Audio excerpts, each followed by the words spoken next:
Olá, eu sou a Neuza Leitão, estou aqui no meu canal para desenvolver alguns temas no que se refere ao autoconhecimento das mulheres e o seu empoderamento. Seu autoconhecimento está ligado ao seu contexto histórico, à sua anatomia, à sua fisiologia, a, às normas vigentes nas religiões que as pessoas professam e análise do seu comportamento, da sua conduta sexual, para que você consiga se liberar, procurar um acordo entre as suas necessidades e a ética das religiões, da moral das famílias e da legislação. Bem, eu comecei no vídeo passado a falar sobre a minha história, porque não vejo como ajudar alguém se eu não tivesse passado por algumas dificuldades, algumas dores, que isso não é uma coisa minha, isso é uma coisa, é um processo que ocorreu e que continua ocorrendo no amadurecimento, no autoconhecimento da mulher como um ser específico, distinto do homem, sujeita às regras do, da, da sociedade patriarcal, e que esses conceitos vêm se repetindo de geração a geração, e as mulheres hoje sofrem porque elas não conseguiram ainda se compreender como um ser inteiro, um ser que nasceu para ser feliz, para fazer as pessoas felizes. Então, contando um pouco da minha história, eu já havia relatado que eu estudei num colégio de irmãs religiosas, e eu tive toda uma educação tradicional, e dentro da minha família também não tive muito ensinamento, não tive muita orientação. A minha mãe era uma pessoa simples, criada no interior, e onde os preconceitos, os tabus se tornam mais fortes ainda do que a sociedade que vive nas cidades. Bom, estudou, fez a escola primária e muito pouco, quase nada, creio, que ela tenha aprendido, se preparado para ser uma mulher íntegra, uma mulher que pudesse alcançar a sua realização pessoal.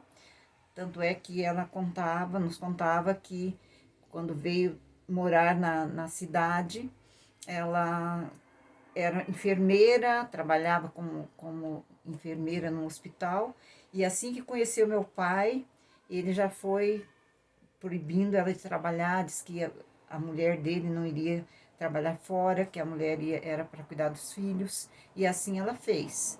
Nós éramos 5 filhos, somos 5 filhos, e todos criados com o maior amor, com a maior metodologia, a melhor metodologia possível, porque a minha mãe era uma mulher muito amorosa, muito compreensiva, porém ela deveria chegar até um certo ponto, porque ela não tinha estrutura nessa época moderna, né? Depois de ela tinha 20 e poucos anos, e teve os seus filhos muito próximos um dos outros, e ela ficava mais preocupada em cuidar da comida, da roupa, da casa, do que hoje, por exemplo, ela poderia ter acesso à internet, poderia fazer pesquisas para esclarecer para ela mesma as dúvidas que ela tinha com relação aos contatos, às conexões sexuais. Então ela foi aprendendo assim aos poucos, né?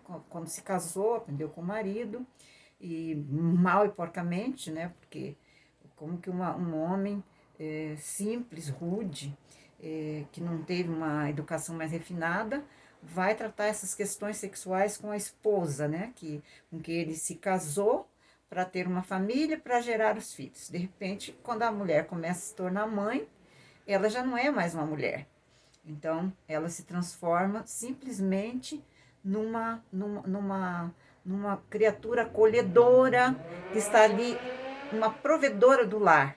Embora o marido seja um homem que sustenta a família com seu trabalho, a mulher sempre ali dependente dele no lado financeiro, nos direcionamentos quanto aos filhos, ele dizendo que os filhos poderiam fazer ou não. Então, ela sempre naquela posição de submissão. Eu, mesmo estudando nesse colégio é, religioso, eu tinha essa visão, né? Eu via as diferenças entre os meus pais, entre a função de um, a função do outro, e isso não me deixava muito feliz. Então, o que, que eu fazia? Eu não via, lá pelos meus 10, 12 anos, não via uma saída para isso. E eu pensei, então, o que, que eu pensava? Não queria ser como a minha mãe. Então, no colégio, as irmãs sempre promoviam a questão de convidar as moças para seguirem a carreira religiosa. Então, eu, ali pelos meus 14 anos, eu decidi que eu queria ser freira. Eu não queria casar, não queria ter filhos.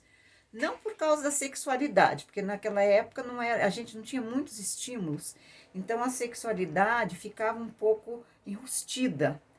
A gente pensava mais no coração, em se apaixonar por alguém, em ter um namorado, em ser uma princesa, aquele complexo de Cinderela, né, que as próprias mães colocam na gente. A minha mãe, ela trabalhava muito esse lado, que a gente devia ser bem tratada pelo marido, né, porque ela também veio de uma família desestruturada, que o pai não era nada educado com a mãe, não respeitava muito a mãe, então ela e os irmãos sofreram muito com essas relações de abuso do pai, e minha mãe, ela sempre nos encaminhando para estudar, ela não queria que nós fôssemos como ela, dependente, e que nós tivéssemos uma profissão, para a gente não ficar nessa relação de submissão. Então, tudo isso eu fiz. Me refugiei muito nos livros, lia muito, literatura, poesia, e escrevia poesia, e sempre vivendo no mundo da imaginação. Por um lado, uma princesa cujo príncipe encantado ia aparecer e levá-la para um castelo e que ela seria tratada como uma princesa, depois uma rainha, e do outro lado, o meu lado altruísta, que eu gostaria de ajudar as pessoas, de ser como aquelas irmãs que cuidavam tão bem da gente, que não tinham família, elas viviam em comunidade, o mundo delas era só educar as crianças que nem eram filhos delas. Eu admirava muito aquela abnegação. E eu queria muito ser freira, gostava muito de rezar, eu não perdia um terço, não perdia uma missa, todos os dias acordava cedo e me arrumava, ia em jejum para tomar comunhão, e depois voltava para casa, tomava café e ia para a escola. E assim era a minha vida. Mas quando fui ficando um pouco mais madura, amadureci um pouco mais pela idade, aí já abandonei esse lado de ser freira. Daí eu já tinha aqueles estímulos, assim, de querer conhecer um rapaz, né? E se me sentir amada e amar também. Só que não passava daquela questão de se casar para ser uma dona de casa e ser uma mãe. Então, enquanto era namorada, enquanto era noiva, casamento, coisa linda, entrar na igreja com flores, né? Tudo bem. Depois disso, o que ia acontecer? Você teria que ser mãe, porque o casamento, dentro da visão católica, era para formar uma família e procriar. Então, foi assim que eu, primeiro contato com um rapaz com quem eu namorei. Ele era um pouco mais velho do que eu, mas meu pai já colocava na parede. Meu pai não gostava que eu namorasse, ele queria que eu estudasse. Você vai estudar ou você vai namorar? Se for estudar, só estude. Se for namorar, vá casar. Eu tinha 15 anos. Aquilo me deixou em choque, né? E eu pensei, poxa, eu tenho meus objetivos. como que eu vou parar de estudar e vou casar agora com 15 anos? Então, não tive a oportunidade de conviver muito com o lado masculino, conhecer melhor. Para mim, homem era o meu pai, meu irmão era pequeno, uma criança, e uma diferença de idade de mim, e os outros homens eram os meninos. Minha mãe não deixava brincar com eles, que ela tinha medo, não sei do que tivesse contato com os meninos. Então, não brincava com menino. Meu colégio era só mulher, só meninas que estudavam. E assim foi minha primeira experiência com o sexo oposto. Né? Eu tive que terminar o namoro, ele não entendeu o porquê. Falei simplesmente que eu não podia mais a gente não podia mais namorar. Aí eu inventei uns amores platônicos, né? E fui vivendo dessa forma, até o dia em que eu conheci o meu primeiro marido. Isso vai ficar para o próximo vídeo.